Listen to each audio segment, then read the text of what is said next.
तर किचनपासून फ्री झाले आणि आता इथून पुढची कामं म्हणजे बेडशीट चेंज करायचं आहे, कपडे वगैरे जे आयर केलेला होता ते सगळं मला काढून आवरून ठेवायचं आहे. तर चला लागूया त्या कामाला. तर अगोदर बेडरूममध्ये जाते आणि सुरुवात तिथूनच करूया, कारण घरभर पसारा पडला ना असं वाटतं की सुरुवात कुठून करू, म्हणजे कुठून सुरुवात करायची असं वाटतं. आणि एक वेळा सुरुवात केली ना सगळी कामं आपली व्यवस्थित होतात. पण अगोदरच वाटतं की आपल्याला की सुरुवात कुठून करूया, कारण जास्त झालेलं आहे, तिकडं जाऊ का इकडं जाऊ असं होतं. तर चला आता जाऊया बेडरूममध्ये आणि बेडरूमपासूनच आज सुरुवात करायची आहे. बेडशीट अगोदर चेंज करते. तर फायनली मी आलेली आहे बेडरूममध्ये. बघू शकता बेडरूमची अवस्था कशी झालेली आहे. बघावं तिकडे कपडे, कपड्याचा गबाळ आणि बेडशीट तर अशी झालेली होती. म्हणजे आज मला चेंज करायची होती, त्यामुळे ना मी ती व्यवस्थित केलीच नव्हती. आणि इकडे दीपक, दिनेश आणि यांचे तिघांचे कपडे असे ठेवलेत ना कोंबून, की धुलेले कुठले आहेत आणि न धुलेले कुठले ते पण समजत नाही आहे. तर काही कपडे जे एक्स्ट्रा होते मी तिकडच्या रूममध्ये हँगरला ठेवलेले आहेत. काही धुवायचे होते ते घेतलेले आहेत आणि जे आता रेग्युलर कपडे ते मी तर ठेवलेले आहेत. जास्त नाही, फक्त एक एक जोडी मी ठेवले, कारण खूप जास्त होऊन जातात. आणि बेडशीट अगोदरची काढली, दुसरी मी बेडशीट अंतरलेली आहे. आणि आज उशीचे खोळ चेंज केलेले नाहीत, कारण ते व्यवस्थित आणि स्वच्छच आहेत. तर इथं बघू शकता स्टँडमध्ये किती कपड्याचा पसारा झालेला आहे. तर कपडे मी घडी घालून ठेवते आणि जे आयर केलेलं आहे, म्हणजे आता तुम्ही बघत आहात दररोज एका पाहुण्याच्या घरी आम्ही जात आहोत, तर सगळेजण आयर करतात. आणि काही धुवायचे कपडे इथं पण मुलांनी कोंबून ठेवले. दीपक, दिनेशने टी शर्ट आहेत, काही माझ्या साड्या आहेत, सगळ्या मी काढले जे धुवायचे आहेत काढून इकडे ठेवलेले आहे. आता कपडे धुवून झालेले आहेत माझे, तर उद्या मी धुणारे बकेटात भरून ठेवते. आणि हे नवीन साडीचं ब्लाऊज शिवून आलेलं आहे, तेच बघत होते मी. आणखीन मी बघितले नाही कसं बसतं काय नाही आहे. तर आज मला बांगड्या भरायला जायचं आहे, तर ही साडी घालूनच मी जाणार आहे. तर तेव्हाच मी बघेन कसं बसलेलं आहे काय नाही आहे. तर इकडं जे आयर वगैरे आणलेले आहेत ना साड्या वगैरे, ते सगळ्या साड्या मी काढून ठेवत आहे घडी घालून. परत ब्लाऊज पिसा तांदळात ठेवलेत आणि काकूच्या ब्लाऊज पिसा इकडंच आलेल्या आहेत. म्हणजे नंदगावला आम्ही गेलेलो होतो ना, तिथं त्यांनी आयर केला होता आणि काकूला पण ब्लाऊज पिसा म्हणजे ओटी भरलेली होती, तर त्यांची ओटी इकडंच आलेली आहे. तर नंतर काकूला देणार आहे मी, ते काढून ठेवलं साईडला. आणि बाकीच्या सगळ्या साड्या घडी घालून ठेवल्या. आणि ही जी स्टोनची साडी जी ब्लाऊज शिवून आली, खूप सुंदर साडी आहे, माझी खूप फेवरेट आहे ही साडी. तर आज मी ते घालणार आहे. म्हणजे नवीन आली ना असं वाटतं की एक वेळा घालावी, म्हणजे आपली अपेक्षा असते. तर आज मी ती साडी घालून अपेक्षा पूर्ण करणार आहे. आणि ही जी साडी आहे ना रंजनाच्या घरची केलेली होती, म्हणजे त्यांच्या सासूबाईनं केलेली होती. खूप सुंदर साडी आहे, मला खूप खूप आवडली. तर ही घडी घालून मी ठेवलेली आहे कवरमध्ये. म्हणजे 3-4 साड्या मी ठेवल्या, त्याच्यावरचं ब्लाऊज शिवून आणायचं आहे सगळ्या साडीचं, म्हणजे पिको फॉल, ब्लाऊज शिवून येणं सगळंच होतं. तर तसंच पिशवी देता येतं म्हणून एकाच कवरमध्ये मी सगळ्या साड्या ठेवलेल्या आहेत. बाकीचे सगळे जे ब्लाऊज पिसा वगैरे होत्या ना, त्या सगळ्या व्यवस्थित घडी घालून एकत्रच ठेवलेलं आहे, म्हणजे घाईगडबडीत आपल्याला पटकन भेटावे. आणि इकडे जे काही इस्त्रीचे कपडे होते, खूप दिवस झाले मी असं ठेवलं ना, त्यामुळे चोळामोळा खूप झालेला होता. तर सगळे कपडे मोजून मी दुसऱ्या पिशवीत ठेवलेले आहेत. म्हणजे दीपकला म्हटलं कपडे अगोदर इस्त्री करून आण, म्हणजे सगळ्याचेच आहेत त्यामध्ये. आणि काही कपडे ते स्टँडमध्ये मी घडी घालून ठेवलेले आहेत. जे धुवायचे कपडे ते मी बकेटात भरून ठेवत आहे इकडं. जसं साड्या आहेत, टी शर्ट आहेत आणि बेडशीट वगैरे मी आज काढलेलं होतं. तर एकदम छोटी मोठी कामं आहेत घरची, एकदम छोटी छोटी आहेत, पण खूप इम्पॉर्टंट आहेत. वेळेत वेळेत करणं खूप गरजेचं होतं. तर तिकडचं सगळं आवरलेलं आहे. त्या रूममधलं आता आलेले मी किचनमध्ये. इकडं पण भांड्याचा पसारा तसाच होता. सगळे भांडे मी अगोदर रॅकला लावत आहे. आणि सगळे जे डबे आहेत ना, म्हणजे नवीन डबे घेतलेत मी काल परवा, जी छोटे एकच टिफिन येतं ना तसे, तर ते पण मी छान टोपणं लावून ठेवलेत, म्हणजे पटकन आपल्याला भेटावे. आणि इकडे बिस्किट ठेवलेले होते, त्याला मुंग्या खूप लवकर येत आहेत म्हणून मी पॅकबंद डब्यामध्ये ठेवले ते सगळे बिस्किट. एक फोडलेला बिस्किटचा पुडा होता, तसं तर ठेवलं ना असं होतं की मुंग्या वगैरे खूप येतात तिथं, त्यामुळे ते अगोदर ठेवलं. आणि आता नंबर आहे फरशीचा. फरशी पुसण्यासाठी इकडे मी पाणी, लिक्विड सगळं घेतलेलं आहे. तितक्यात अण्णा आलेले आहेत. तर अण्णाला अगोदर पाय धुवायला पाणी दिलं. अगोदर मला माहिती नव्हतं की अण्णा येणार आहेत, त्यांचं इथं काहीतरी काम होतं, तर त्या कामामुळे आलेले होते. आणि आता माझ्याकडे आलेले आहेत. आणि आज आई घरी नाही आहे, आई गेलेली आहे, म्हणजे पाहुण्यामध्ये पाळण्याचा कार्यक्रम होता, तर आई तिकडे गेलेली आहे. सकाळी लवकरच गेलेली आहे असं म्हणत होती, म्हणजे सवासणीचं आमंत्रण आलेलं होतं. तर सकाळी काही घरी तितकं काही बनलेलं नाही, फक्त नाश्ता बनलेला आहे सगळ्यासाठी, म्हणजे आजीसाठी, अण्णासाठी. तर अण्णा तेच म्हणत आहे, तर म्हणलं आता मी स्वयंपाक करते, तुम्ही पण जेवण करा आणि आजीसाठी पण मी पॅक करून देते. तर अगोदर मी फरशी पुसते, म्हणजे आता निवांत बसले आहेत अण्णा आणि टाईम पण तितकं झालेलं, म्हणजे 11:30 वाजले सकाळचे. तर थोडा वेळ बसतील निवांत. फॅन ऑन केलेला आहे, टी व्ही ऑन केलेली आहे आणि इकडं आमचं बोलणंही सुरू आहे. आता निवांत बसून बोलायला तितका वेळ नाही आहे, तर कामं करत करत इकडं माझं तोंड पण चालू आहे. म्हणजे आता निवांत बसले तर काय होतं ना, स्वयंपाकही लवकर होणार नाही आणि जेवण पण लवकर होणार नाही आहे. आणि माझी पण ही कामं राहूनच जाणार आहेत. तर इकडं फरशी अगोदर मी इकडं फर्निचर पुसून घेतलं, सोफे पुसून घेतले, खिडकी पुसून घेतले. आणि या नादामध्ये मी मॉपनं फरशी पुसत नाही आजकाल, कारण मॉपनं पुसल्यानं काय होतं, ते मॉपचं पोत्र काही इकडे तिकडे जात नाही. म्हणून मला हातानंच पुसणं ठीक वाटतं, म्हणजे कडा कोपऱ्याला आपला हात पोहोचतो आणि व्यवस्थित सगळी स्वच्छता होते. जाळी जुळी किडा जीही आहे ना पूर्ण निघून जातो. म्हणून मी अशा पद्धतीने हातानंच पुसत आहे, म्हणजे थोडासा वेळ जास्त लागतो पण आपली कामं व्यवस्थित होतात. तर इकडं अगोदर मी खिडक्या, सोफे, फर्निचर हे सगळं पुसून घेतलं, ग्लास पुसून घेतले टी टेबलचं, आणि आता फरशी पुसून घेत आहे. इकडं बोलणंही चालू आहे आमचं, असं तसं अण्णा सांगत असतात. जास्त यांचं बोलणं काय असतं, म्हशीवरती असतं. म्हशीनं आज पाणी जास्त पिलं नाही, म्हशीनं आज जास्त चारा खाल्ला नाही, असं बघतात ना. जसं आपण म्हणजे आता छोटं बाळ असतं घरामध्ये, त्याला समज नसते ना की ते खात नाही वेळेत, त्याला खाऊ घालायचं आहे, आपल्याला पिऊ घालायचं आहे. तसं अण्णाचं असतं म्हशीबद्दल. खूप काळजी करतात. त्यांच्या घरी येणाऱ्या प्रत्येक जनावराची अशी काळजी होते ना की एका व्यक्तीची होणार नाही आहे तिथं. तशी की ते आज चारा कमी खाल्लेला आहे, पाणी कमी पिलेलं आहे, तर वेळेत जाऊन त्याला चारा पाणी करायचं आहे मला, सुरू आहे त्यांचं. तर ठीक आहे म्हणलं, मी अगोदर स्वयंपाक करते, अगोदर तुम्ही जेवण करा आणि आजीला पण नेऊन द्या, मग म्हशीकडे जावा नंतर निवांत. कारण ऊन पण तसंच भयानक आहे ना, त्यामुळे थोडंसं लवकर जाऊन म्हशीला पाणी वगैरे, म्हणजे त्यांचं म्हणणं काय असतं, मुकं जनावर असतं, ते काय सांगतं का मला ताण लागलेली आहे, मला भूक लागली, काही सांगत नाही. आपण स्वतःहून करायचं असतं, तर त्यांचं बरोबरच आहे. मुक्या प्राण्याची सेवाही केलीच पाहिजे. तर इकडं झालेलं आहे सगळं पुसून, पूर्ण घरं पुसून घेतले मी, म्हणजे तिकडची रूम, बेडरूम, परत हॉल, किचन शेवटला असते. तर स्वच्छ झालेलं आहे पूर्ण घर, आणि बकेट पण धुवून आलेली आहे आता. तर आता हात वगैरे धुवून मी आलेली आहे किचनमध्ये, आणि अगोदर मी स्वयंपाक सकाळी बनलेलं आहे, पण मी चपातीचं पीठ इमून ठेवलेलं आहे. मला वाटलं की चपाती बनवूया, म्हणजे खीर बनलेलीच आहे. आणि एक ताई म्हणत होत्या, ताई खिरीमध्ये मीठ कोण टाकतो, तू काहीही करते, म्हणजे काहीही करते. तर असं कसं मी काहीही करते, खिरीमध्ये मीठ टाकलं जातं, कारण आपण तांदूळ टाकतो ना त्यामध्ये, मग मीठ टाकल्याशिवाय चव कशी येणार मला ते सांगा तुम्ही. तुमचं म्हणणं होतं की खिरीमध्ये मीठ टाकलं तर दूध फुटतं, तर दूध अजिबात फुटत नाही. तुम्ही ट्राय करून बघा, एकदम छान आणि टेस्टी खीर बनून तयार होईल.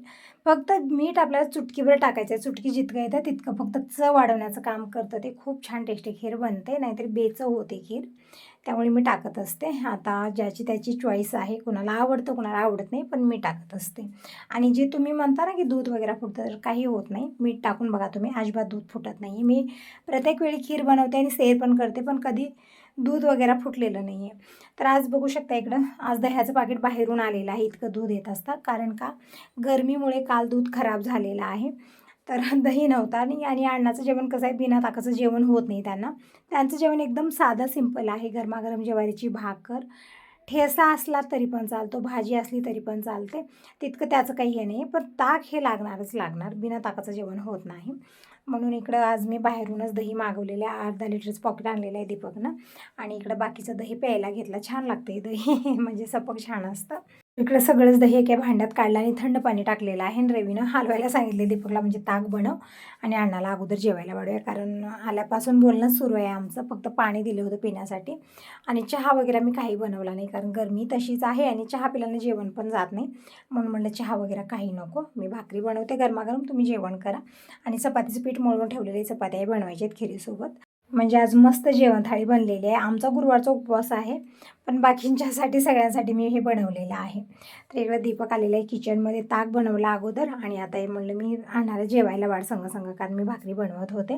तर इकडं बनलेलं आहे सगळं, वरण भात, भाजी, ठेचा बनलेला आहे, शेंगदाण्याची चटणी आहे, ताक आहे सोबत, आणि गरमागरम ज्वारीची भाकर आहे. तर हीच आहे आजची जेवण थाळी. तर अण्णा जेवण करत आहे निवांत, मी आणखी भाकरी बनवून घेते इकडं, आणि संग चपात्या पण बनवते. आणि दीपकला तेच म्हणलं की तुम्हीही जेवण करा, आजी आणि दिनेश येतील थोड्या वेळात, तर सगळेजण हे जेवण करतील, आणि यांच्यासाठीही टिफिन, म्हणजे टिफिन काय दहीच द्यायचं आहे मला, टिफिन नाही, कारण गुरुवारचा उपवास आहे. फक्त जी गॅरेजमध्ये कामाला मुलगा आहे ना, त्याच्यासाठी मला टिफिन द्यायचा आहे. तर इकडं सगळ्याच भाकरी मी बनवून घेतलेल्या आहेत, आणि संग अण्णाशी बोलणंही सुरू आहे, जेवण पण त्यांचं सुरू आहे, आणि काय लागतं काय नाही दीपक नेऊन वाढत आहे. तर आता मी टिफिन भरते. तर इकडं दही, साखर आणि थोडीशी दूध आणि साय एका डब्यामध्ये भरलेली आहे यांच्यासाठी, आणि जी स्वयंपाक बनलेले टिफिन भरलेले दीपकने इकडं, आणि गरमागरम मी चपात्या बनवून घेतल्या. आणि इकडं चपात्या मी एका कपड्यामध्ये रॅप केलेल्या आहेत, कारण हे गरम असतात, आणि कसं पेपर दिलं किंवा डब्यामध्ये घातलं तितक्या व्यवस्थित राहत नाही. असं नाही की संग जेवण करतात, कधी हातात कामं असतात तर जेवण होत नाही. तर अण्णाचं जेवण झालं, मी आजीसाठी टिफिन भरून दिलेले आहे ते फायनली. अण्णा घरी गेलेले आहेत, कारण वातावरण एकदमच बिघडलेलं होतं, खूपच भयानक वातावरण झालेलं होतं. असं वाटत होतं की आता खूप मोठा आणि जोरदार पाऊस येणार असं झालेलं होतं आणि विजा चमकणं गरजणं ते पण सुरू होतं. तर दीपक, दिनेश, अजय तिघांचं जेवण पण झालं आणि आता हे सगळेजण गॅरेजला जायला निघालेले आहेत आणि कपडे पण मी काढत आहे. खूप जास्त कपडे धुवलेले होते मी आणि वातावरण खूपच बिघडलेलं आहे. असं वाटत आता पाऊस येणार आणि जोरदार पाऊस सुरू झालेला होता. म्हणजे 1-2 थेंब तुटत होते आता जेव्हा मी कपडे काढायला आले होते. नंतर जोरदार पाऊस आणि त्यामध्ये हवा खूप भयानक, विजा चमकणं, गरजणं हे खूप जास्त होतं. पाऊस कमी पण वातावरण खूप भयानक होतं. हे अवकाळी पाऊस असंच असतं.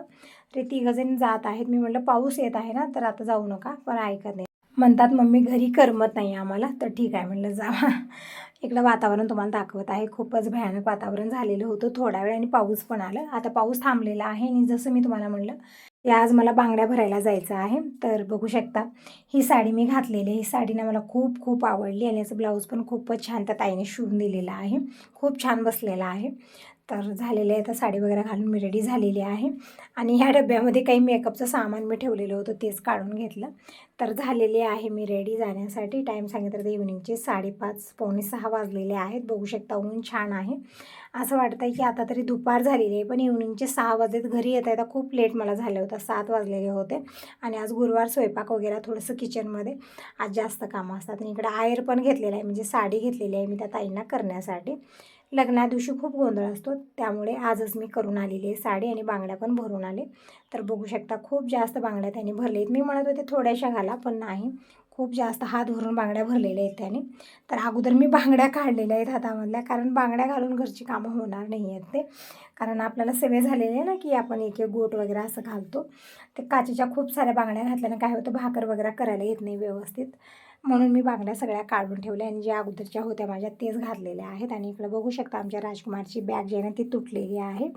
म्हणजे पुण्याला जेव्हा नेला होता ना तेव्हाच ती बॅग खराब झालेली आहे. चांगली नवीनच बॅग होती, पण ते म्हणत होता एस टीमध्ये मी वडत आणत होतो, कुठेतरी अडकलं, मग मी ते तुटून गेलं, असं झालं तसं झालं. त्याचं स्टँड जे हातात धरायचं होतं ते पण ऑप्शन बाजूला झालेलं आहे. तर दिनेशचं थोडंसं असंच आहे अगोदरपासून.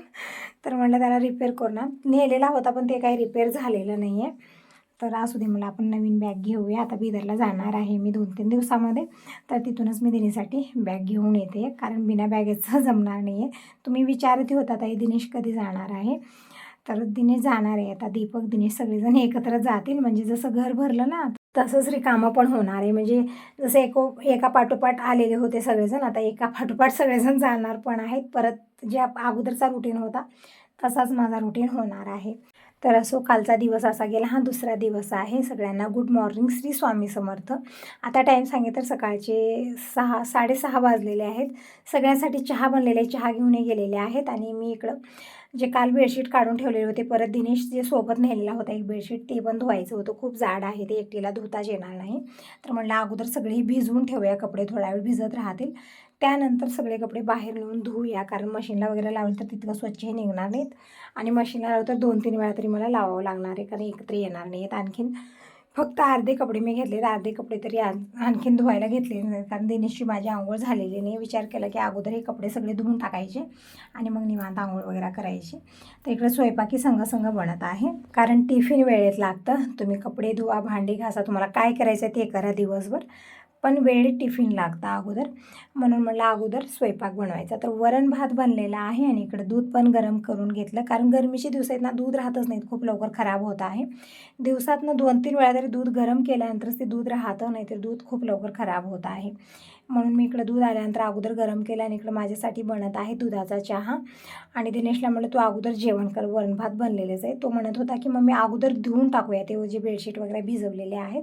मी म्हटलं आपल्याला एनर्जीची गरज आहे, ते धुण्यासाठी खूप एनर्जी लागते ना, तर तू अगोदर जेवण कर आणि मी चहा घेते. मला चहानंच एनर्जी येते, म्हणजे एक जेवणाचं काम मी चहा करतं आणि सकाळी सकाळी आंघोळ नाही काही नाही, मला जेवायलाही ठीक वाटत नाही, म्हणून मी इकडं फक्त चहा घेतलेला आहे. तर चहा पिऊन झाला माझा. आता आलेली मी बाहेर आणि इकडं दीपक आणि आजी गॅरेजला गेले होते. तर हे दोघंही राजकुमार फायनली घरी आलेले आहेत आणि येते वेळेस आंबे घेऊन आलेले आहे. म्हणजे आता मार्केटमध्ये खूप सारे आंबे येत आहेत, मार्केट भरून गेलेले आहे आंब्यानं. तर आंबे घेऊन आलेले आहे. दीपक म्हणत होता मम्मी चपाती आणि आमरस बनव, त्याला खूप आवडतं, त्याचं फेवरेट आहे पुरणपोळी, आमरस, चपाती, आमरस धिरडे आमरस खूप आवडतं. तर म्हणलं दुपारी करूया आता तरी मला धुवायचं आहे सगळं. तर आता नंबर लागलेला आहे या कामाचा पण, म्हणजे सकाळपासून सुरुवात होती की आता करायचं पण होतच नाही. एक काम करायला गेलं दुसरं दिसतं, दुसरं करायला गेलं तिसरं दिसतं, असं होऊन राहूनच गेलेलं होतं. तर इकडे आता फायनली आम्ही धुवायला सुरुवात केलेली आहे. तर अगोदर जे जाड बेडशीट होतं ना मोठं, तेच आम्ही धुवायला घेतलं, कारण ते एकट्याला धुवायला जमतच नाही. म्हणून मी आणि दिनेशने दोघांनी धरून ते व्यवस्थित बढवलं, कुचरलं, म्हणजे भरपूर त्याची आज आम्ही धुलाई केलेली आहे. आणि इकडं दिनेशनं त्याला एका बकेटात घातला, अगोदर मोठ्या टोपल्यात घेतला आणि तुडवलं, त्याचं अंग पूर्ण मऊ केलं आणि मग इथं बकेटात घालून मग नंतर आम्ही पिळलेलं आहे. म्हणजे खूप घाण हे झालेलं होतं, म्हणजे दिनेश सोबत नेलेला होता. आता कुठं कुठं त्याला लोळवला काय माहिती, खूपच असं झालेलं होतं. तर फायनली धुवून झालेलं आहे. आणि एक छोटं बेडशीटही धुवून घेतलेलं आहे आम्ही. म्हणजे हे बेडशीट ना आम्ही बेडवरती टाकण्यासाठीच आणलेलं होतं, पण खूप जाड आहे. जसं गोधडी असते ना तसंच आहे, पण दिसायला खूप सुंदर आहे. याच्यावरती जे डिझाईन बनलेलं खूप सुंदर असं दोऱ्याचं वर्क आहे, ते बघूनच मी घेतलेलं होतं. पण खूप वजन आहे, पाण्यात गेल्यानंतर अजिबात उचलत नाही. म्हणून आम्ही दोघांनी ते धरून व्यवस्थित कुचरून धुवलेलं आहे. आणि दिनेश ते सगळं वरती नेऊन उन्हाला टाकून आलेलं आहे. म्हणजे बाकीचे कपडे तिथं मी दगडावरती बडवून धुणार आहे. माझं अंग बघू शकता पूर्ण भिजून चिम्म झालेलं आहे, ठेक पण वाटत आहे, थंड वाटत. तर असं ताईंनो आता यासोबत या व्हिडिओला इथं सेंड करते. व्हिडिओ कसा वाटला नक्की सांगा. पहिल्यांदा बघत असाल तर चॅनलला सबस्क्राईब करा, लाईक करा. Bye bye, take care. भेटूया नेक्स्ट व्हिडिओमध्ये.